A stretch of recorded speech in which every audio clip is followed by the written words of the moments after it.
Bueno, buenos días. Hoy tengo el gusto de que la licenciada en enfermería NERS del hospital, encargada del servicio de parte de enfermería de acá del Pereira Roser, la Clínica Pediátrica A, nos dé esta charla que es muy necesaria para el manejo de niños que tienen enfermedades complejas, insuficiencia respiratoria, ¿tá? El hecho de tener una traqueostomía ya la define, y que requiere muchísimos cuidados. En realidad, antes de presentarla y darle paso a Claudia, la presento. Claudia Ferreira es NERS con vasta experiencia, no solo en pediatría general y en salas de mayor complejidad como es la nuestra aquí en el hospital, sino tiene experiencia en manejo de cuidados de enfermería de niños críticos, niños de cuidado paliativo, es una referente de enfermería en Uruguay, así que para mí es un gusto darte la palabra primero, agradecerte y desde el punto de vista médico, pero como equipo, justo hablábamos un rato antes de empezar esta charla, de que son cuidados de enfermería y no es solo cuidado de enfermería, son cuidados médicos, de enfermería, de cualquier profesional, incluso de las familias. Así que la idea de grabar estas charlas es poder que lleguen estas charlas también a todo el personal sanitario y no sanitario que cuida a niños con traqueostomía. Así que gracias, Claudia. El micrófono es tuyo. Bueno, gracias a todos por participar, gracias a los médicos de la sala por la confianza. Y bueno, como decía Sebastián, estos niños los tenemos, no son niños que de repente antes veíamos tanto porque los manejábamos más que nada en las áreas críticas, pero que ahora son niños que se ven mucho más en las salas de cuidados moderados y niños que se van a su domicilio con prótesis, ¿verdad? Entonces, lo que nosotros tenemos que hacer es, además de aprender a manejarlos nosotros mientras están internados, realizar educación a las familias para que cuando ellos se vayan a su casa tengan la posibilidad de seguir los cuidados de la misma forma que nosotros se los brindamos acá en el hospital. Bueno, vamos a empezar. Lo primero es que no tenemos conflictos de intereses, las fotos que están en las presentaciones igual están con las caras veladas los niños, pero fueron todas autorizadas por los padres para fines educativos. Siempre pedimos que no saquen fotos de las presentaciones, si ustedes las necesitan, se las podemos enviar sin fotografías, solamente por el respeto a los niños y a las familias que nos otorgaron el derecho de utilizarlas. Bueno, primero vamos a empezar por algo básico, como es una definición. La traqueostomía es la apertura quirúrgica permanente o temporal de la tráquea en la región anterior del cuello. Y tiene como objetivo establecer una vía aérea alternativa que puede ser temporal o puede ser permanente, lo que depende del estado del niño, de la situación y el por qué se haya realizado. ¿El por qué se realiza una traqueostomía? Bueno, hay diferentes motivos. Puede ser por una vía aérea obstruida, por un cuerpo extraño, por la incapacidad del paciente de respirar por sí solo, por una anomalía de la laringe o la tráquea, inhalación de material tóxico, humo, vapor u otros gases que dematizan y bloquean la vía respiratoria, por procesos neoplásicos que ejercen presión sobre la vía respiratoria, parálisis de músculos que afectan la deglución, o por lesiones graves de cara, boca o cuello, como sucede muchas veces en los pacientes politraumatizados, que muchas veces, luego que el paciente se recupera, la traqueostomía se cierra.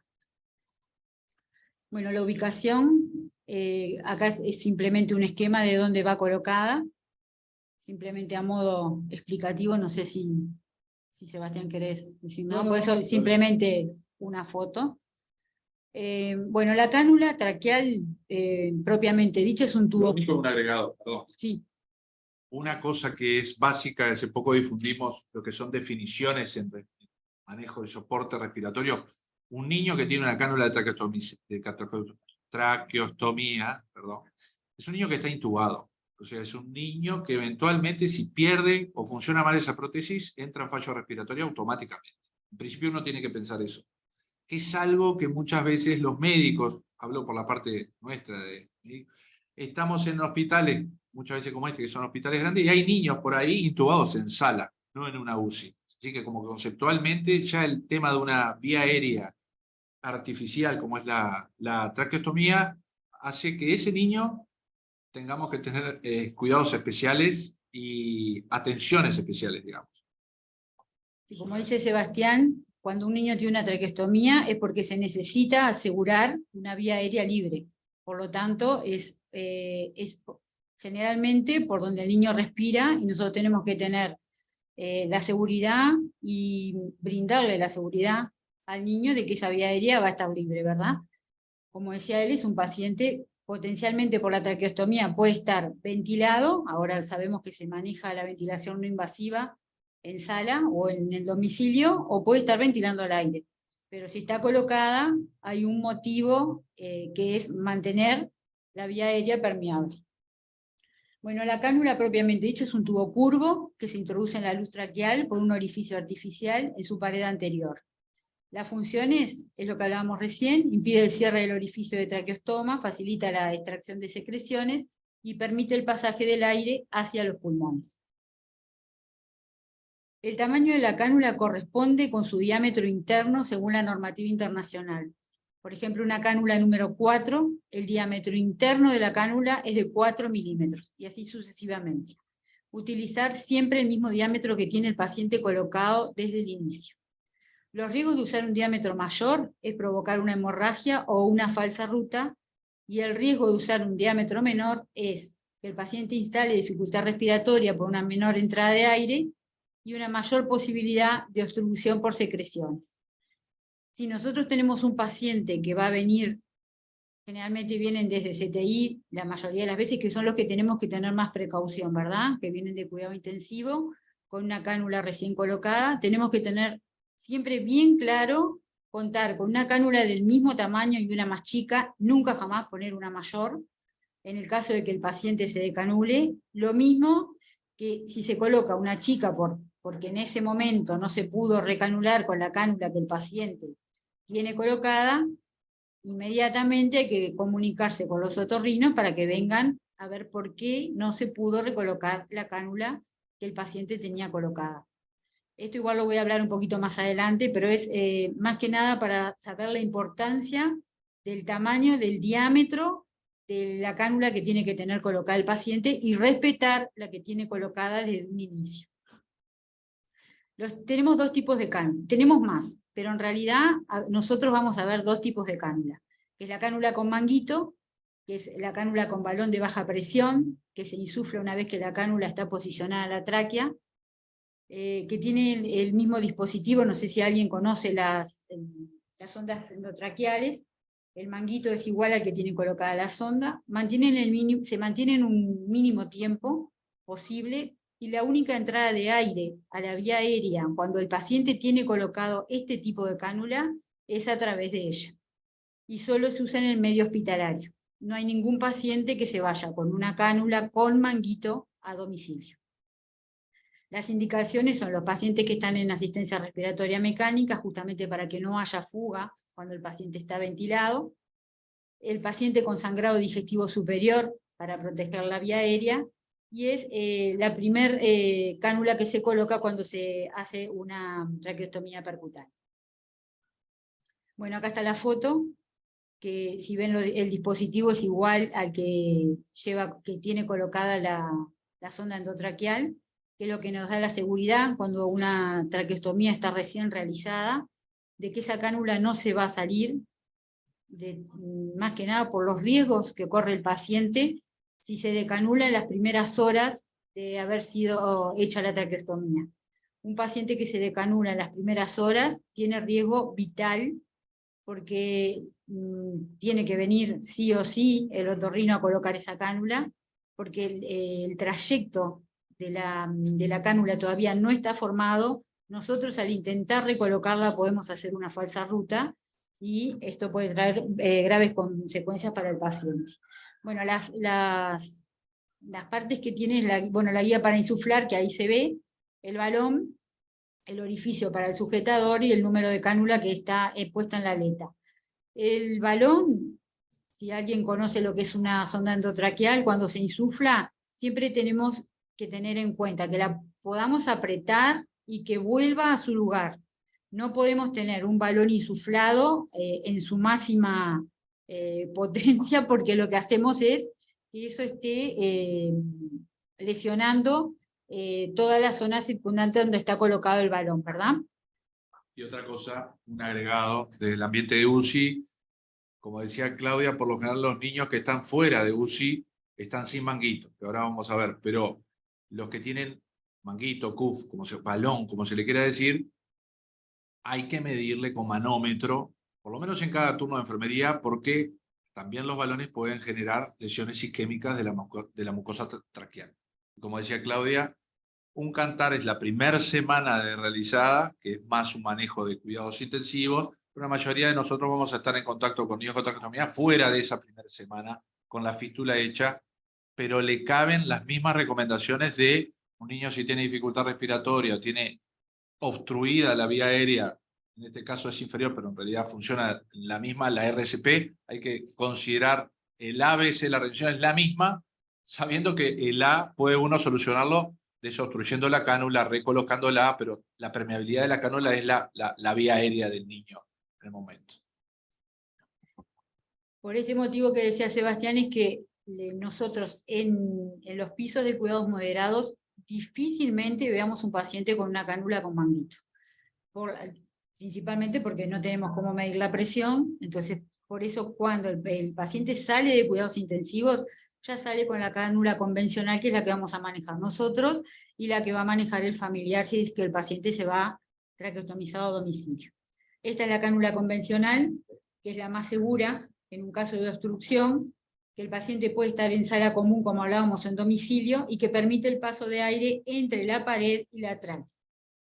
Acá vemos, bueno, la cánula, el número está en el mismo lugar que el otro, obviamente, el orificio para el sujetador, el adaptador es un adaptador universal, yo acá no lo puedo señalar, pero ahí ven donde va conectada, ahí, eso. Ese adaptador conecta a cualquier ventilador, conecta a las tubuladuras de la BNI, conecta al AMBU, o sea, es un adaptador universal, no hay que estar buscando adaptadores. Lo único que hay diferencia es cuando nosotros hacemos puff o paro con inhaladores, hay dispositivos especiales para las cánulas, que no es la inhalocámara común, pero lo demás es todo universal. O sea, no tenemos que nos ha pasado, de que ha habido incidentes y que salen a buscar corriendo un ambú para traqueostomía. Eso no existe. El ambú, que es para la cánula, para la sonda endotraqueal, es el mismo que es para la cánula de traqueostomía y al mismo que se le coloca una máscara y se ventila bolsa mascarilla. Bueno, los cambios de cánula se realizan cada 7 días en los pacientes que se van a domicilio. La primera vez, siempre, y no hay otra opción, lo realiza el otorrino a los 7 días de realizado el procedimiento y en un paciente que está en UCI, en cuidados intensivos. ¿Por qué? Porque los primeros días, luego de una cirugía, de una colocación de una traqueostomía por primera vez, el paciente tiene que estar sedado, analgesiado, generalmente curarizado. Los motivos para que el paciente no se mueva y pase, que no se excite y se arranque la cánula, que puede pasar, que es lo que hablábamos recién, los riesgos que corre un paciente que se decanule en las primeras horas, los primeros días de colocar una cánula. Por eso es que siempre que un paciente se realiza una traqueostomía, los primeros 7 días siempre va a estar en UCI, si es que no hay otras complicaciones y obviamente se prolonga la estadía. El segundo cambio lo realiza enfermería y es a los 14 días de realizado el procedimiento, o sea, a los 7 días que lo realizó el otorrino por primera vez. Y la tercera ya lo realizan, en el caso de los niños que se van a ir con traqueostomía a la casa, los cuidadores. De acuerdo con el otorrino, se considera realizar 2 cambios semanales en los periodos de entrenamiento. O sea, cuando el niño pasa a sala y estamos preparando a la familia para que se vayan de alta, en acuerdo con el otorrino tratante, siempre tratamos de que se realicen 2 cambios, más de 2 veces por semana, 2 veces por semana, y más de un familiar, o sea que se vayan entrenados 2 familiares del paciente. Y se considera otorgar el alta siempre que haya 2 cuidadores entrenados en el uso de resucitador o ambú, en la aspiración de secreciones y en el cambio de cánula de rutina y en saber cómo responder a cualquier situación de emergencia que pueda pasar con el paciente en domicilio. Bueno, acá es una foto de los materiales necesarios que tenemos que tener en la habitación o que los padres tienen que tener en el domicilio al momento de realizar el cambio de cánula. Siempre son 2 cánulas, una del tamaño que el niño ya está utilizando y una de un tamaño menor, por lo que decíamos hoy que si el niño no se puede canular, no hay que desesperarse, se coloca una cánula menor. Después voy a explicar más adelante esto, pero digo, por eso es que hay que tener una más chica, nada más, después explico más adelante. Y lo otro es que si hay algún accidente, acuérdense lo que decía Claudia, del número es universal. Si vos tenés una cánula de traqueotomía número 4 y no tenés una 4 y tenés un evento, agarrás un tubo convencional 4, es el mismo diámetro. Obviamente es más largo, no vas a tener el stop del adaptador, pero para reanimar para una situación de emergencia sirve el tubo convencional. El tamaño es universal. O sea, número 4 de traqueotomía equivale a un número 4 de tubo, una sonda endotraqueal convencional. Bueno, después cintilera o sujetadores, que son para lo que va colocado al cuello, las gasas, guantes, sonda de aspiración, suero fisiológico, tijera. Siempre hay que tener presente, aunque estemos confiados de que el niño no lo va a necesitar, porque el niño ya hace un año que tiene la traqueostomía colocada, siempre tenemos que tener el resucitador con la máscara adecuada al niño que estamos atendiendo. Y el paciente que se va a domicilio se lleva el resucitador bambú con la máscara adecuada a su domicilio. Y aspirador. Este es un video de un paciente que tuvimos acá en la sala. Para que vea.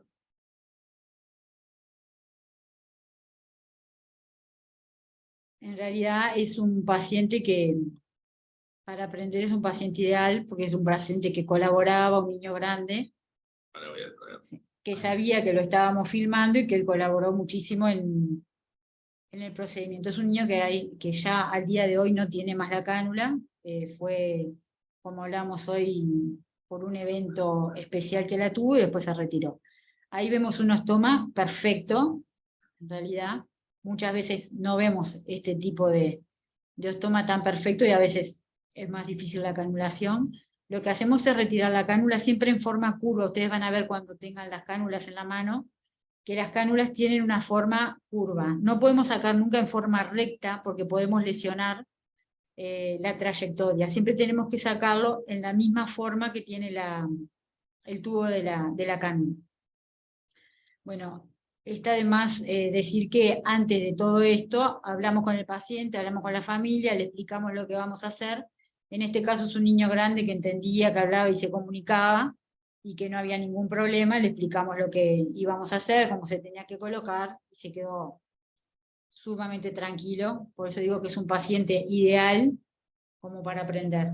Pero después tenemos niños que son lactantes pequeños, en los cuales hay que realizar una hiperextensión leve del cuello, poner un rollito debajo de los brazos, que ahora después lo vamos a ver en otras fotos, en los que los padres están sumamente temerosos de los procedimientos, lo que hay que explicarles muchas veces, niños que para realizar los cambios también tenemos que utilizar otros métodos, que ahora después también lo vamos a ver, de distracción.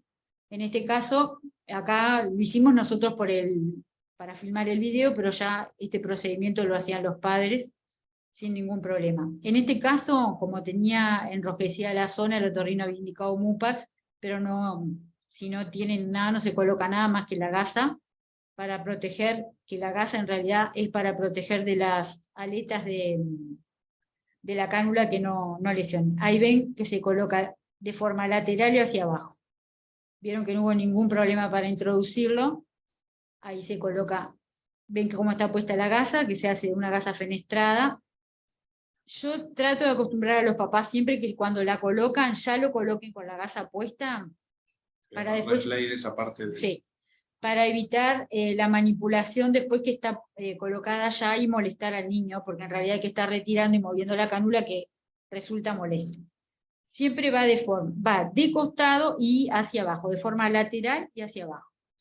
Es un procedimiento que no requiere hacer fuerza, que si hay que hacer fuerza para colocarla está mal, algo pasa.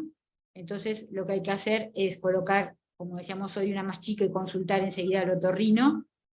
porque si no es un procedimiento que ustedes introducen la cánula y la cánula se desliza sola hacia abajo. ¿Tá? No hay que hacer ningún procedimiento de fuerza, ni mover la cánula adentro para colocarla, ni nada.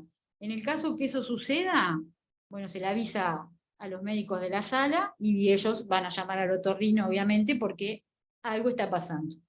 Que ahora después vamos a ver en otro qué es lo que puede estar pasando. Y lo otro que dijiste ahí al pasar, pero que es muy importante, es el estado clínico del niño. Pues acá en este niño respiraba sin problema. Por supuesto. La ostomía podía respirar sin problema, pero niños que tienen conectado un ventilador. Este niño, por ejemplo, este niño ventilaba al aire. Claro. Pero tenemos niños que están ventilados, como por ejemplo puede ser una atrofia espinal. Es un niño que depende exclusivamente del respirador. Entonces el procedimiento tiene que ser más rápido, no podemos estar como con este niño que le limpiamos, no. Es un procedimiento rápido, se limpia rápidamente y se coloca. El niño depende exclusivamente del respirador y si nosotros dilatamos el procedimiento, lo que podemos hacer es que se provoque una hipoxia, el niño empieza a cambiar de coloración, todo el mundo se empieza a poner nervioso, entonces ahí ya se genera un clima que puede complicar hasta la colocación de la cánula. Son cosas que a los papás, esto, sobre todo niños que dependen exclusivamente, ¿no?, de la cánula, niños que están ventilados, que hay que explicárselos, que son procedimientos que hay que hacerlos de forma rápida, y en el caso de, por ejemplo, niños que tienen una atrofia espinal, y que son niños que requieren la ventilación, muchos de ellos están además con oxígeno, lo que tenemos que hacer es que si el niño cambia de color y vemos que está quedando hipóxico, lo que hacemos es obstruimos con una gasa el ostoma bien fuerte y lo ventilamos con bolsa y máscara, con el ambú, con la máscara, lo recoloreamos, exacto, lo oxigenamos y después volvemos a realizar el intento. Y eso es algo que yo lo he visto, son errores que capaz que alguna vez cometí yo, que es cuando hay un evento que se pone hipóxico, se pone cianótico, dificultad respiratoria, pasa la reanimación convencional, ABC, y ocluís, como decía Claudia, ocluís el estómago. Si no le vas a hacer ambú, ventilación, bolsa, máscara, nasobucal, y se va a fugar por el estoma el aire. Hay que ocluir, ¿tá? Y eventualmente intubar por arriba si hay dificultades para... Ya, es un evento que bajo cuidados básicos se pueden hacer bien y como personal entrenado, sí, puede pasar. Pero puede pasar, y pasa.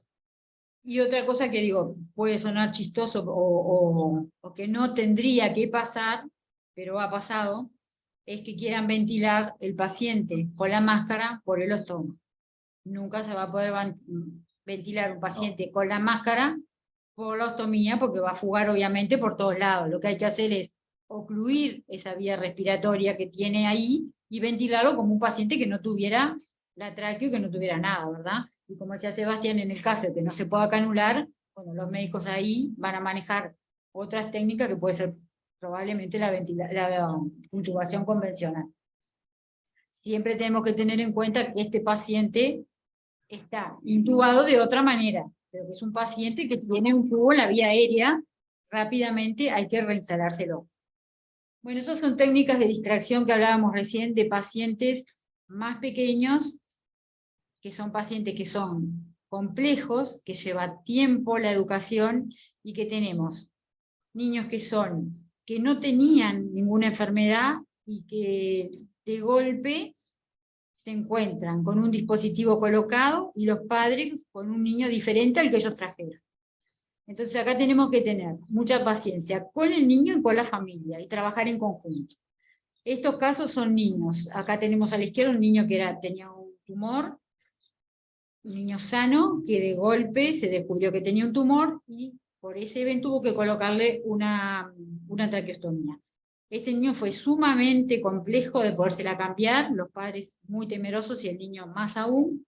Entonces estuvimos jugando una semana con él, ahí ven que el perro tiene una traqueostomía, hasta que él le puso una cánula al perro, aspiraba al perro, y después, recién logramos, después de una semana, poder hacer el cambio, estar sentados en el piso con él jugando. Lo mismo el niño de la derecha, es un niño que había sido mordido por un perro, que tenía también esta vía respiratoria, que obviamente después con el tiempo no la iba a tener más, pero era una vía que la iba a tener por un tiempito y se iba a ir a la casa, también pasó lo mismo. A su mascota le colocó la cánula, lo aspiró, hizo todo lo que íbamos a hacer con él, y después recién pudimos hacer los procedimientos sin ningún problema. Y el niño de arriba es un niño muy especial, que ustedes lo tuvieron mucho en CTI, un Guillain-Barré, que este niño le cambiábamos la cánula y él nunca sacó la vista de los dibujitos. Nunca se enteró que le estábamos cambiando la cánula, estaba preocupado por los dibujitos que estaba mirando en el celular, nunca se preocupó. Acá ven, acá la mamá lo está aspirando y ven el celular arriba, son la mamá y la abuela, preparándose para el alta. Ahí lo está aspirando, acá la abuela, que es la que va a realizar el cambio, está retirando la cánula, lo está limpiando, él no pierde la vista del celular, que aunque muchos nos negamos a usarlo con los niños, acá es imprescindible, y ahí la abuela le va a colocar la cánula, ahí el niño se sentó y sigue mirando los dibujitos, y ahí se está sujetando, y el cambio se hizo como si nada. O sea, son técnicas que tenemos que aplicar para que los procedimientos estos, que realmente son procedimientos que para el niño resulta traumático, y para las familias también, tratar de lograr que sean lo más llevaderos posible. Nunca agarrar a un niño a la fuerza, ¿verdad?, para realizar un cambio, sobre todo los niños que podemos tener un diálogo y podemos conversar con ellos. Bueno, acá en realidad es más que nada mostrar cómo... Y un agregado, sí, sí. Un agregado es nunca minimizar la destreza de los padres. Los padres van a ser expertos, seguramente sean más expertos que cualquiera de nosotros en el manejo de traqueotomía. Imagínense manejar todos los días, toda la semana, años, algunos niños y familiares saben qué traqueotomía, qué número. Muchas veces dicen, no, la 3,5 no le entra, no, sin balón no, mejor aquella otra marca. O sea, la destreza de los padres, que al principio los entrenamos nosotros, pero después nos terminan entrenando ellos. Bueno, nos ha pasado muchas veces de los niños que hace mucho tiempo, generalmente el paciente crónico, o niños que están en la unidad de cuidados paliativos, que tienen la traqueostomía puesta desde hace mucho tiempo, y cuando ellos vienen, yo lo que hago es que ellos le den la clase al médico o al enfermero que lo va a cambiar. Entonces yo ahí veo, en realidad evalúo que ellos estén haciendo las cosas bien, y ellos se sienten muy importantes de estar ellos enseñando lo que aprendieron a un médico o a un enfermero. Es también una forma de a ellos valorizarles su trabajo, valorizar cómo ellos tratan al paciente y empoderarlos del cuidado del niño, ¿verdad? Bueno, acá en realidad es simplemente para mostrar que nosotros ahora ya no usamos más la cinta hilera, tratamos de no usarla más, por las lesiones que provocan, por las lesiones de piel. Entonces estos sujetadores son los que tenemos, y ahí más que nada es para ver cómo queda colocado, que después de colocado hay que colocar un dedo entre medio de la piel y del sujetador, porque tampoco puede quedar muy apretado, ni flojo como para que el niño se le salga, ni apretado para que lo lesione. Y abajo estaba puesta la gasita fenestrada, como yo les decía, que en realidad yo lo que trato es de educar a los padres de que ya lo coloquen así, ya preparado, para después no estar manipulando la tráqueo, que a los niños les molesta, para ponerle la gasita por debajo. Bueno, las dificultades o los problemas es lo que hablamos hace un ratito, que se nos pueden presentar al realizar un cambio de cánula. Bueno, la presencia de granulomas. Esto es una complicación tardía, pero muy frecuente de una traqueostomía. Son lesiones blandas y vascularizadas que se producen por inflamación en áreas de la piel, partes blandas y tráquea, que están en permanente contacto con el tubo y que actúan como un cuerpo extraño, que pueden causar sangrado, dificultad en el cambio del tubo, imposibilidad de decanulación, dificultad respiratoria y obstrucción. Ahí ven la foto, no sé si se alcanza a ver en la foto, que en la parte lateral, periostoma, pero a su vez como interna, se ve la zona más vascularizada, que es el granuloma. Yo por costumbre, antes de hacer un cambio, siempre trato de mirar, por costumbre y por experiencia, porque tuve una mala experiencia una vez con un paciente, que saqué la cánula, y no bien saqué la cánula se me cerró la ostomía, y lo que me la cubrió fue un granuloma. Tuve que colocar, tenía una cánula, me acuerdo hasta el día de hoy, 3,5, y le puse una 2 neonatal. Una 2,5 neonatal, que fue lo que pude colocarle hasta que vino otorrino, que vinieron volando, pero para mí fue eterno. Nosotros lo que hacemos es, antes de sacar la cánula, le sacamos la cinta, todo, y miramos por el costado. Si nosotros vemos la presencia de un granuloma, aunque nos parezca que está afuera y que no va a pasar nada, le hacemos la consulta al médico de guardia, volvemos a fijar la cánula y no hacemos el cambio de cánula. Eso mismo se lo decimos a los papás, que siempre revisen el ostoma antes de sacar la cánula, para que esto no pase. Es muy difícil que suceda, pero pasa. Y si pasa, lo que provoca es una situación compleja, lo que les decía hoy, que si no tenés muy claras las cosas, puede complicarse. O a su vez tener la cánula más chica y que vuelva, que no entre, y acá teníamos la cánula más chica y no entró, y teníamos, al tener el carro de paro, también teníamos la posibilidad de tener otros instrumentos para canular el paciente mientras no venía otorrino. Pero estos son problemas que se pueden suscitar, y para evitarlos, lo más fácil es, antes de sacar la cánula, observar el ostoma. Los sitios más frecuentes donde aparecen son sobre el orificio de la traqueostomía, ahí están marcados en el dibujo, que son los granulomas supraestomales, por debajo del orificio de la traqueostomía, que son los que no vemos, el área de Kupf, y en el extremo distal del tubo de la traqueostomía. Eso puede pasar, como les decía hoy, que nunca debemos hacer fuerza al colocar una cánula cuando hacemos los cambios. Esto puede estar pasando y nosotros no lo vemos. Entonces, lo que hacemos al forzar colocar una cánula es que el paciente empieza a sangrar. El paciente empieza a sangrar, la familia se va a descompensar, a nosotros nos va a poner nerviosos, y a veces simplemente lo que tiene es un granuloma. Entonces, antes de que se complique, lo que hacemos es colocar una más chica, que nos permita una fácil colocación, y llamamos al otorrino. Siempre previa consulta al médico de guardia, ¿verdad?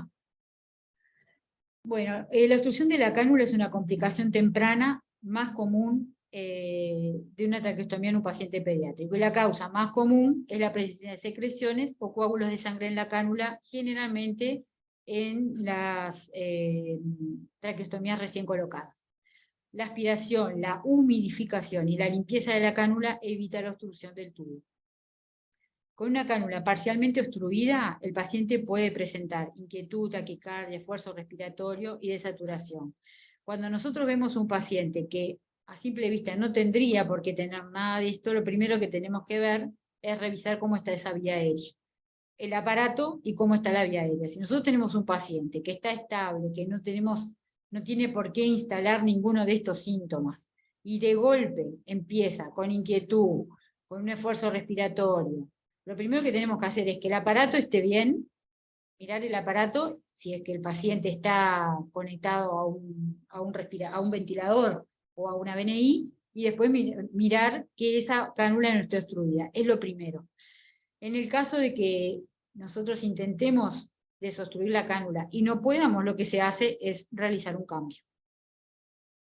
Que no es menor eso, eso es una advertencia, porque no hay que enseguecerse. Si el niño está grave, está cianótico, está con dificultad respiratoria, hay una cánula que a vos te parece que la aspiraste y sí está libre, si no le entra el aire, por más de que a vos te parezca, no está permeable. Así que hay que sacar esa cánula, porque la propia cánula mal posicionada o obstruida en el extremo distal, que muchas veces no lo vemos, pues la mitad, por lo menos la mitad de la cánula no la ves, era la causa de la obstrucción de la vía. Es decir, que quitarla y reanimar, como habíamos dicho, si es necesario, obstruyendo el ostoma que quedó y reanimándolo con ambú por arriba.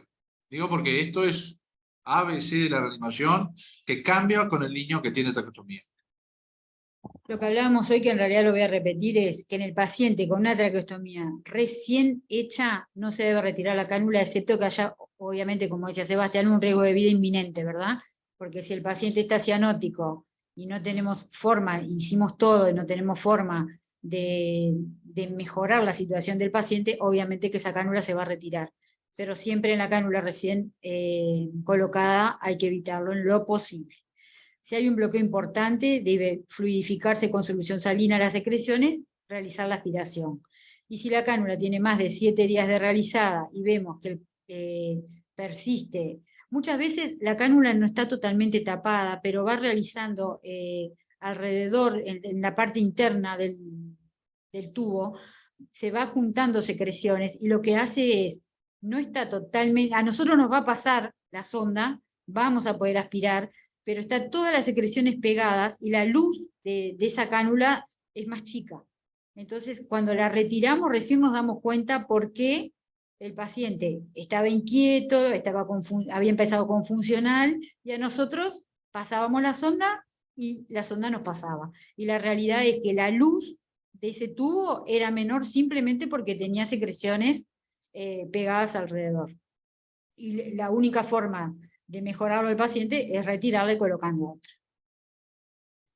Bueno, después otra cosa que puede presentarse es la decanulación accidental. Tiene una morbilidad significativa e incluso la mortalidad cuando se produce en pacientes con una traqueostomía reciente, o sea, de menor de 7 días de hecha. Lo mismo que decíamos hoy, es la complicación más grave, puede dar lugar a una serie de eventos, que puede ser la desaturación súbita, la retención de CO2, la hipoxia, la acidosis respiratoria, el paro cardiorrespiratorio y la lesión, o la lesión afística o la muerte. Es más frecuente después de las maniobras de movilización inadecuada realizadas por una sola persona, la aspiración, los estudios de imagen, eso es lo que nosotros generalmente en CTI es lo que más énfasis ponemos, que todo este tipo de procedimiento en un paciente que está hecha reciente una traqueostomía, bueno, nosotros igual en los pacientes que están ventilados, siempre insistimos en que la aspiración se debe hacer de a 2 personas, nunca solos, porque los riesgos de que el paciente se decanule o de que el paciente entre en hipoxia son mucho mayores. Entonces, siempre lo que intentamos, lo mismo que cuando se va a hacer un estudio de imagen, y el simple hecho de colocar un chasis abajo del tórax del paciente puede hacer que un mal movimiento, el tubo que está conectado a un respirador, que las tubuladuras pesan, se genere un mal movimiento y el paciente se estube o se decanule. No solamente esto es para la traqueostomía, sino para un tubo de endotraqueal común de los pacientes que tenemos ventilados. El personal debe considerar la gravedad de este evento y anticipar siempre la imposibilidad de restablecer una vía aérea exitosa actuando en equipo rápidamente. La permeabilidad de la vía aérea debe restablecerse rápidamente, por lo que decíamos recién, ¿no? Para restablecer nuevamente una vía aérea permeable. En estas situaciones, la permeabilidad de la vía aérea debe restablecerse rápidamente para evitar lo que decíamos recién, la hipoxemia prolongada y las lesiones orgánicas o la muerte. Si la reinserción de la cánula no se realiza cuidadosamente, se puede formar la falsa vía anterior a la tráquea durante la colocación. Inmediatamente colocada la cánula debe ser confirmada mediante la auscultación, la observación de la elevación del tórax y la documentación por oximetría y capnografía, que esto contamos obviamente en los CTI. Vigilar el desarrollo del enfisema subcutáneo en el cuello, cuya aparición puede indicar que la colocación del tubo haya hecho una falsa ruta y los tejidos blandos, o se haya hecho una falsa ruta de los tejidos blandos o una perforación traqueal. Y para prevenir la decanulación accidental, siempre debemos tener claro que la cánula debe estar bien ajustada, y en el caso de los pacientes que están ventilados, que las tubuladuras no generen peso sobre el paciente, sobre la cánula, y que esto lleve a que en forma brusca y de arrastre decanula el paciente. Bueno, esto es algo que se ve de un tiempo a esta parte. Nosotros no estábamos acostumbrados tampoco, ni siquiera los que hacíamos CTI, a ver que los otorrinos dejen los hilos colocados. Esto se debe a que cuando un paciente se decanula, no tenemos la posibilidad de canular, esto lo que hace es ponernos de forma expuesta la vía aérea para colocar la cánula. Es un procedimiento en el que quedan las suturas, se llaman suturas de seguridad, que son no absorbibles, que no hay que cortarlas cuando las vemos, porque no es que tenga un punto que haya quedado ahí olvidado. Van a ver que además está fijado, ahí se ve que está fijada la piel. Estos lacitos están a través de la tráquea, a cada lado de la incisión traqueal, y ante una decanulación accidental, las suturas se pueden retraer hacia ambos lados para abrir la incisión y traer la tráquea a la superficie. Entonces ahí logramos que la reinserción sea segura y eficaz.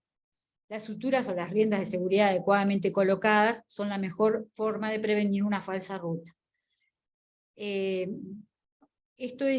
se han colocado de muy poco tiempo a esta parte y tenemos que familiarizarnos, porque como les decía, las primeras veces que venían y no sabíamos nada, muchas veces veníamos al otro día, o nosotros mismos no sabíamos, y lo que hacíamos, se olvidaron del punto, vamos a llamar al otorrino para cortárselo. Y no, esto tiene un porqué, y es algo que nos da mucha seguridad para trabajar con el paciente, porque sabemos que si algo pasa, la forma de canular al paciente va a ser más segura. Sí, directamente hinchás. Exacto, se hincha hacia afuera. Hacia arriba, y ahí hacia afuera, expone, y se expone la tráquea. O sea, se abre el orificio que se cierra. Exacto. Porque cuando está recién hecha se sumerge la tráquea bien en lo profundo del cuello y no la encontrás. No está la figura hecha. Entonces vos lo que haces es acercar la tráquea a la superficie cutánea para recanularla. Bueno, los cuidados de la cánula, esto es más que nada lo que hacemos nosotros, esto sí, generalmente lo hace enfermería, pero también son cosas que tenemos que educar a los papás. Muchas veces estos padres pueden consultar en una policlínica con el niño o los médicos tienen que ver un paciente y está bueno que se lo recuerden. El lavado con agua y jabón, con cepillo si es necesario para desobstruirla, siempre enjuagarla con abundante agua, en el domicilio siempre se enjuagan con abundante agua abajo de la canilla, y luego lo que hacemos es que enjuaguen el último enjuague con agua o destilada que nosotros le damos cuando se va de alta o con agua hervida.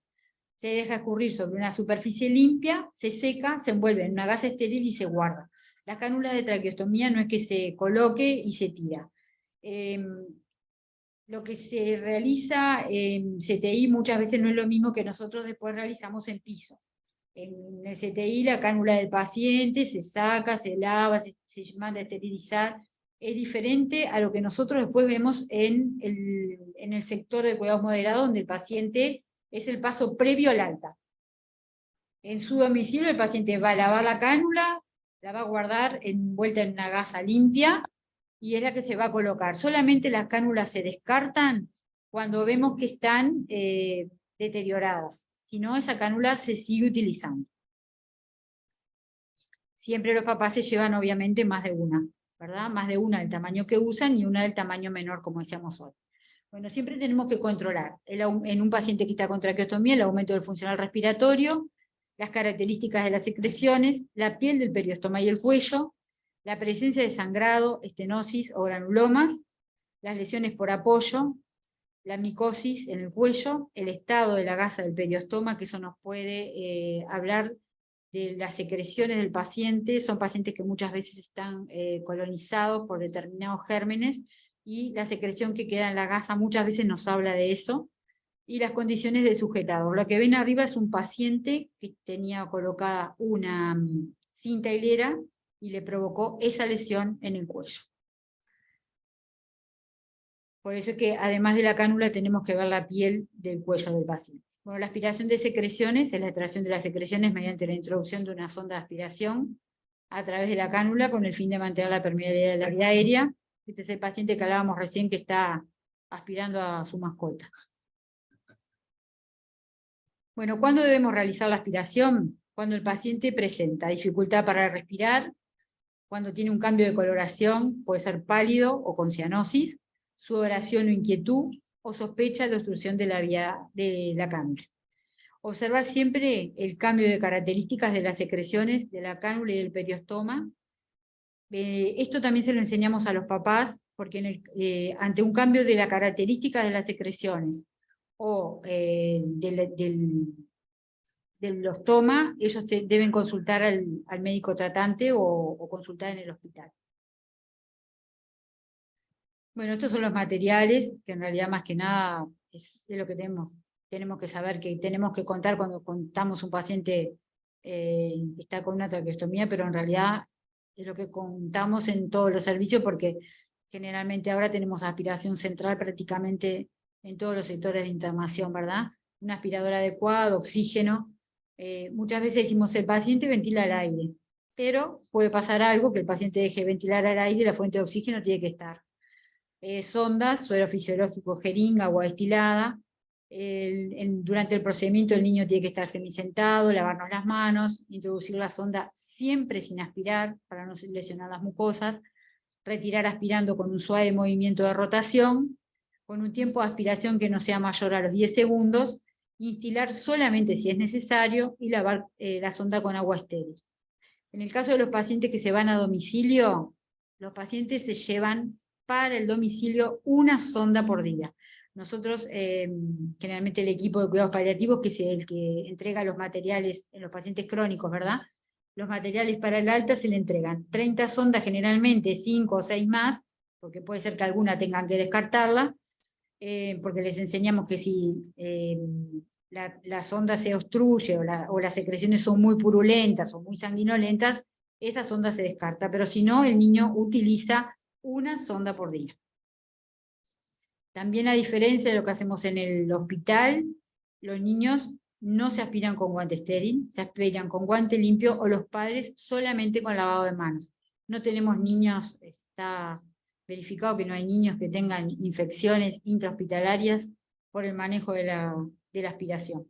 Siempre tenemos que recordar, como equipo de salud, la explicación al niño siempre de acuerdo a la edad, a la posibilidad de comprensión y al familiar o cuidador de los procedimientos que les vamos a realizar. Esto es importantísimo, porque lo que hablábamos hoy son pacientes que están sumamente ansiosos, los padres más, y que siempre la posibilidad que tenemos de hablar 10 minutos con los padres y con el niño, a nosotros nos va a dejar una tranquilidad para trabajar muchísimo mayor. No vamos a trabajar nerviosos, vamos a poder explicarles de otra manera, no va a haber familiares que se pongan en contra de lo que vamos a hacer. Siempre tratar de mantener el diálogo con la familia es fundamental, ¿no? Como decimos ahora, siempre el cuidado centrado en el paciente y en la familia.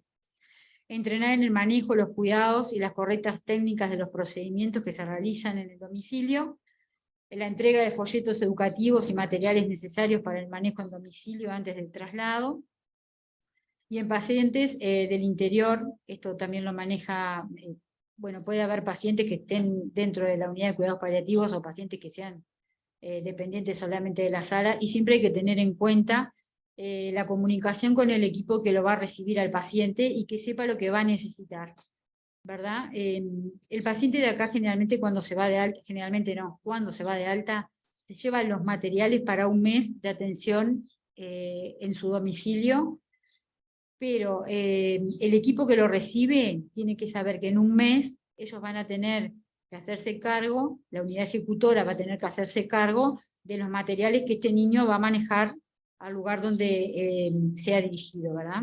Entonces, se llevan los materiales para todo el mes y se llevan un listado de todo lo que tiene que utilizar y de las cantidades que requieren para que ellos tengan tiempo suficiente para pedirlo. Y después, lo que decíamos, ¿no? Informar al equipo que lo recibe. Eso. Bueno, después la preparación de una unidad para recibir un paciente portador de traqueostomía y o ventilación no invasiva en el área de cuidados moderados. Bueno, esta es una habitación pronta para recibir un paciente que venía de UCIN.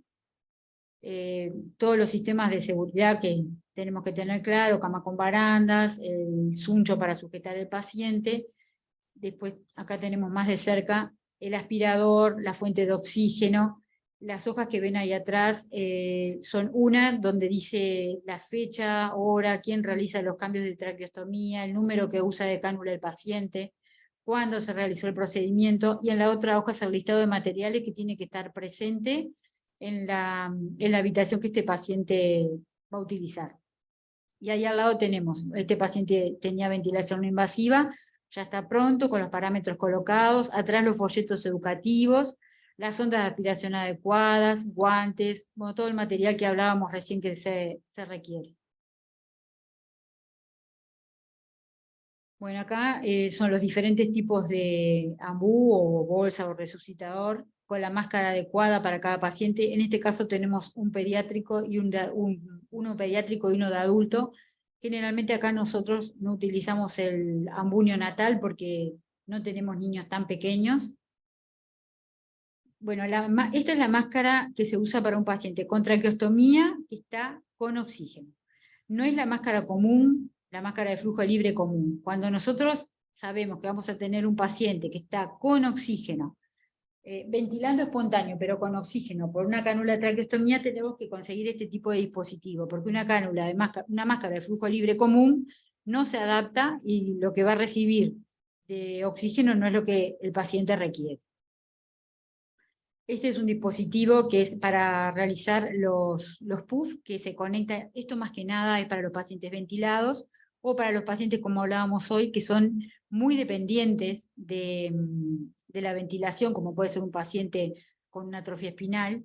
Entonces se coloca este dispositivo y no tenemos que estar desconectando el paciente para hacer los PUF. Simplemente, ven ahí que tiene una tapita azul, se realiza el PUF y se vuelve a tapar y queda el circuito cerrado nuevamente. Y después acá los que yo les decía hoy, que las inhalocámaras no son las mismas, como el dispositivo es universal para muchas cosas, en este caso la inhalocámara es una inhalocámara especial para la traqueostomía, que el hospital cuenta con ella. Todos los materiales que nosotros estamos mostrando, acá el hospital cuenta con ellos. Bueno, acá es un nebulizador armado también para un paciente que tiene tráqueo.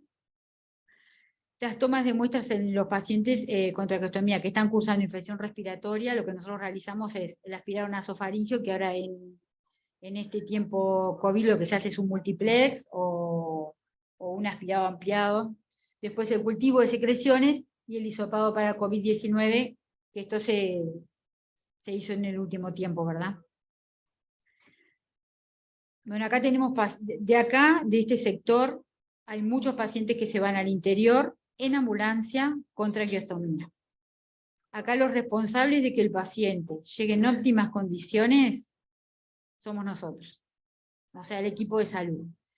Acá en realidad lo que mostramos es lo que nosotros educamos. Lo que nosotros enseñamos a los papás es que los pacientes que están con traqueostomía, cuando ellos se desplazan a algún lugar, tienen que llevar todos los implementos. Lo mismo que nosotros tenemos acá, que es la cánula del tamaño que él usa, la más chica, el sujetador. Estamos en Pre-Reyes y tenemos música acá en el piso. Sí, tenemos ambientado el área. Bueno, lo que les decía, en realidad lo que hacemos es educar a los padres. Acá veíamos una valija que se armó un papá y esto es un neceser que se armó una mamá, con todos los materiales, y ella cada vez que se desplaza, sea al médico, en un traslado, a la placita o a donde vaya, va con esto. Cosa de que si a ella le ocurre un evento adverso fuera de su domicilio, tiene todo. Muchos padres tienen los aspiradores que ellos consiguen que no son eléctricos. De acá todos los niños que tienen traqueostomía se van con aspirador, pero son aspiradores eléctricos que son para estar en domicilio. Pero hay papás que consiguen por medio de compras al exterior o de todas estas nuevas formas de compra online, aspiradores que son para trasladarse, que son manuales y que a ellos les da la seguridad de que pueden salir más tranquilos a su casa. Hay muchos niños que nosotros siempre lo que queremos es que se reinserten nuevamente a su vida habitual, ¿verdad? Niños que van a la escuela con traqueostomía, niños que pueden ir a un cumpleaños, que pueden ir a una placita con los hermanos y que pueden tener una vida, a pesar de su prótesis, una vida lo más cercana a lo normal. Bueno, esta es una mamá que se iba de alta, que se va con todo preparado, con una niña con una cánula que se lleva en su mochila todo, y ahí en una carpeta que la unidad de cuidados paliativos prepara, que se lleva el plan de alta de enfermería, todos los folletos explicativos, el alta médica del sector, el por qué tiene que consultar. Es una forma de que se vayan a casa segura para ellos y segura para nosotros.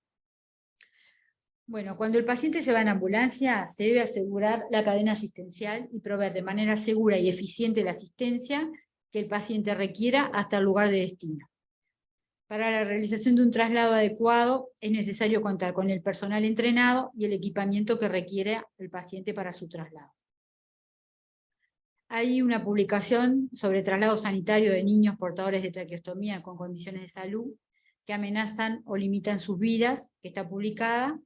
Pero que acá yo les hago un pequeño resumen, pero estaba bueno que la lean, y es que según las características del niño, es de lo que habla la publicación, es el nivel de riesgo y la modalidad de traslado recomendada.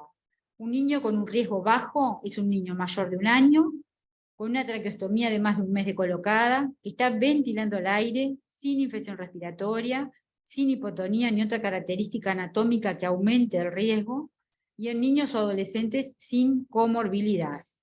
En este caso, el niño puede trasladarse por sus propios medios o en ambulancia sin equipo especializado. Un niño de riesgo alto es un niño de cualquier edad con traqueostomía, pero que a su vez tenga insuficiencia respiratoria crónica y dependencia de oxígeno, que esté ventilando al aire con una vía aérea de difícil manejo o con un dispositivo de soporte ventilatorio. En todos estos casos, y dentro del circuito asistencial, debe ser trasladado por un equipo especializado, y el paciente con traqueostomía, el médico, o sea, al paciente que va a trasladar este equipo, el médico y el enfermero debe estar entrenado en el manejo de la vía aérea, en la aspiración, en el cambio de cánula, en la reanimación básica y avanzada, en ambulancia equipada con todos los elementos que requiere para un evento adverso que pueda suceder durante el traslado. Y después tenemos el riesgo intermedio. Esto es un niño de cualquier edad con una traqueostomía de más de 1 mes de colocada, que esté ventilando al aire con el uso del CPAP nocturno, más los factores de riesgo que pueda ser una infección respiratoria, hipotonía o características anatómicas que aumenten el riesgo, comorbilidades con potencialidad de aumentar el riesgo. Ahí el equipo tratante, incluyendo la opinión de los especialistas, del neumólogo, del otorrino, o sea, de los especialistas que atienden al niño, va a analizar en forma detallada la presencia o no de factores de riesgo. O sea, un niño con estas características, un riesgo intermedio, llegado el caso del traslado, al momento de trasladarlo se va a evaluar si el niño sigue en riesgo intermedio o se pasa a riesgo alto o bajo. ¿Tá? Es un niño que es para analizar antes del traslado.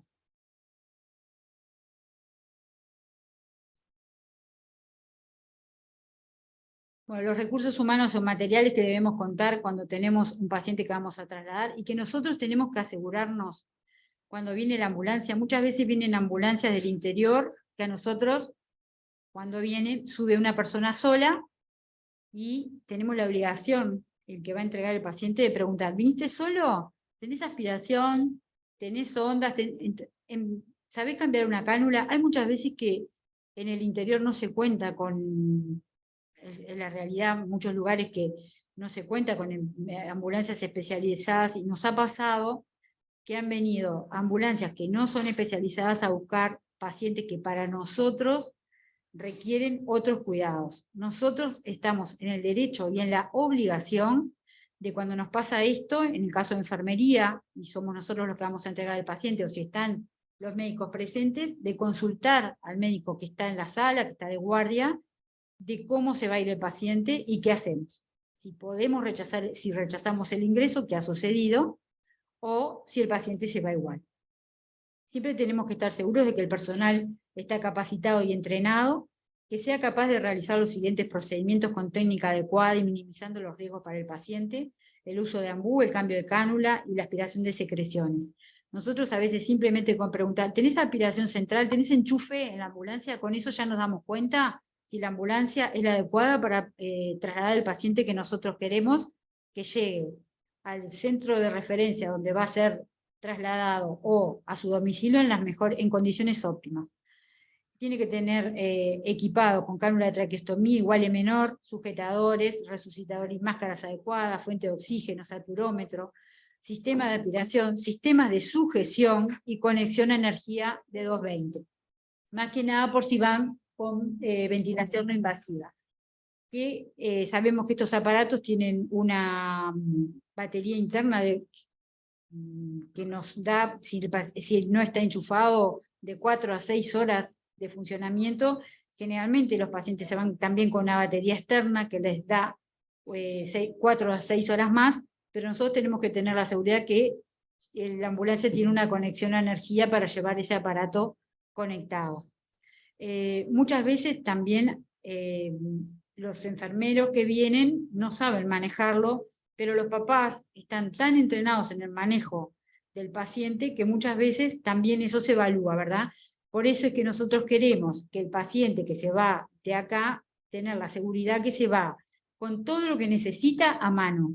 Porque si este paciente se decanula en el medio del traslado, se va a generar una situación de nervios y de caos que, si tenemos experiencia en haber trabajado en ambulancia, capaz que ni encontramos nada. Entonces, si los padres tienen todo a mano, nosotros vamos a trabajar con eso. Ya sabemos que tienen la cánula, que tienen todo a mano. Y los padres que trasladan a estos niños ya lo saben. O sea, ya van preparados para cualquier evento que pueda suceder. Bueno, estos son en realidad folletos que les entregamos, los entrega Cuidados Paliativos, pero nosotros también los entregamos en el piso, que es sobre administración de medicación por vía subcutánea en niños que se van a domicilio con medicación por esta vía, cuidados de la piel en domicilio, cuidados de alimentación por sonda nasogástrica, cuidados de gastrostomía y cuidados de traqueostomía en domicilio. Ahora tenemos otro folleto que en realidad estamos tratando de mejorarlo, con Sebastián, que es sobre los cuidados que tiene que tener un paciente que se va con una BNI a domicilio, uno para los papás y otro para el personal, que muchas veces es la primera vez que vemos este aparato y que no sabemos lo básico para manejarlo. Entonces estamos tratando de implementar unos folletos para facilitar también el manejo y que no sea algo que lo vemos por primera vez y no sabemos qué hacer con ello. Bueno, muchas gracias, y si quieren hacer alguna pregunta, estoy a las órdenes. Bueno, buenísimo. Si quieren, voy a dejar de compartir pantalla. Si quieren pueden escribir alguna de las consultas. Primero, gracias por la charla y además por la clase en realidad que nos diste. Y una cosa que siempre pensaba, o estaba pensando mientras que vos decías toda esta complejidad que tienen estos niños, que muchas veces mucha gente que hace prehospitalaria lo convocan a domicilio, consultan a estas familias, llegás y ves todo este aparataje y te querés matar, básicamente, o lo trasladás directamente. Lo que habla, lo que confirma es que la evidencia que hay de cómo la morbimortalidad de estos niños aumenta con el simple hecho de tener una traqueostomía. Así que esta charla es fundamental para formarnos, por lo menos, para tener idea de cómo sortear los principales obstáculos. Así que va a quedar después disponible grabada la charla. Pero bueno, abrimos, una forma de decir, abrimos el micrófono para todos los colegas que estén y que quieran preguntarle a Claudia. Por ejemplo, acá pregunta, muy claro, felicitaciones. En caso de tener en sala de cuidados generales un paciente con traqueostomía con balón, ¿debemos desinsuflar el balón? Te pregunta, mira. Bueno, lo que les decía hoy, es muy difícil ver un paciente con balón en sala de cuidados moderados. Y nosotros no desinflamos ningún balón. Si en el caso que se requiera hacer eso, se convoca al otorrino. Nosotros no realizamos eso. Si está puesta la cánula con balón, es por algún motivo especial o por alguna patología especial del paciente. En el caso de enfermería no lo hacemos, y generalmente los médicos de la sala convocan al otorrino a ver por qué ese paciente está con una cánula con balón. En el caso del paciente que está en CTI es diferente, porque el paciente que está con una traqueostomía muchas veces no solamente están con ventilación no invasiva, es un paciente que está con traqueostomía, está con un respirador, está en asistencia respiratoria mecánica. Y ahí el paciente se maneja de otra manera y lo maneja el intensivista. Pero no es lo común que nosotros veamos un paciente que tenga cánula con balón en un piso de cuidados moderados. Sí, hay que consultar primero al otorrino o al técnico que derivó el paciente al servicio donde estás, por qué era necesario balón. Si era porque tiene una enfermedad respiratoria grave, por ejemplo, severa, que necesite presiones en vía aérea altas, pero siempre la recomendación es medir con un manómetro, que no es nada del otro mundo, es en el ámbito de UCI, pero si se necesita balón sí o sí en estos niños de complejidad respiratoria, hay que pedir el manómetro, medir, y que siempre esté por debajo de 25 centímetros de agua, más o menos es lo que se tiende para no isquemiar la mucosa traqueal. Por ahí vi una pregunta que te hicieron. Siempre que veamos que viene a una sala un paciente con una cánula con balón, lo primero que tenemos que ir a leer, ¿por qué? ¿Qué patología tiene y por qué la tiene colocada? No desinflar ni decir esto fue un error, no. Primero leer por qué. porque obviamente debe haber algún motivo por qué este paciente está con esa cánula, porque no es, repito, no es lo habitual. Mira, te preguntan, ¿alguna consideración especial para los cuidados de los pacientes que tienen válvula de fonación? Bueno, acá los pacientes generalmente, como les decía hoy, no tenemos experiencia con mucha cánula de fonación porque este tipo de cánula la colocan los otorrinos cuando los pacientes están en policlínica. O sea, nosotros prácticamente no los vemos. Y en los pacientes pequeños, la cánula de fonación, los otorrinos no la quieren colocar por el riesgo de el mal manejo de secreciones y que la cánula se obstruya más fácilmente. Ustedes ven que generalmente los adultos o los adolescentes sí usan cánula de fonación, pero porque tienen otro manejo de la vía aérea. En el caso de los pacientes pequeños, los otorrinos no colocan cánula de fonación. Y no, y lo otro que no adaptan al AMBU. No, y además el paciente, exacto, el paciente pequeño, que cognitivamente es un paciente con un desarrollo normal, y es un paciente que va a quedar con la cánula, inmediatamente aprende a taparse la cánula con el dedito y hablar.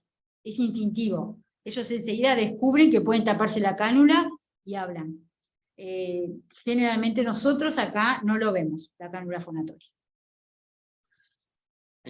Una cosa, ahí sí agregan, ellos no adaptan, está bueno saberlo, sí, es verdad, uno no puede hacer el AMBU porque no adaptan al AMBU, o sea que hay que quitarlo, cambiarle la cánula a otra que no sea fonatoria. Bueno, creo que no hay más preguntas. En principio, bueno, saludos a los colegas de Salta, Argentina, de Maldonado, del Hospital de Maldonado, veo. Claudia. Sí, una cosa que me quedó, para los que hemos trabajado en la prehospitalaria también, yo hice muchos años ambulancia, y lo que también logramos sabiendo todas estas cosas es que muchas veces vamos a ver un paciente a domicilio o a un hogar, hay muchos pacientes que están institucionalizados por funcional respiratorio, porque aumentó el funcional respiratorio, porque el paciente está súper inquieto y, bueno, a veces, muchas veces, aspirando al paciente, cambiando la cánula en el domicilio, nosotros solucionamos ese problema y no tenemos que trasladar el paciente con lo que eso significa. A veces simplemente aspirando al paciente, realizando un cambio de cánula, el paciente mejora y queda en domicilio, queda para control en domicilio. Y no es necesariamente hacer un traslado de una familia que para ellos implica mucho más de lo que nosotros imaginamos. Por eso es necesario este tema manejarlo, porque cada vez hay más niños con traqueostomía y cada vez hay más niños con ventilación no invasiva en domicilio. Es una cosa que hace unos años era imposible e impensable, y ahora es una cosa que la podemos vivir diariamente. Una cosa para terminar, capaz, saludos a los colegas de Salto y San José, preguntan cómo haces con la higiene de los tomas.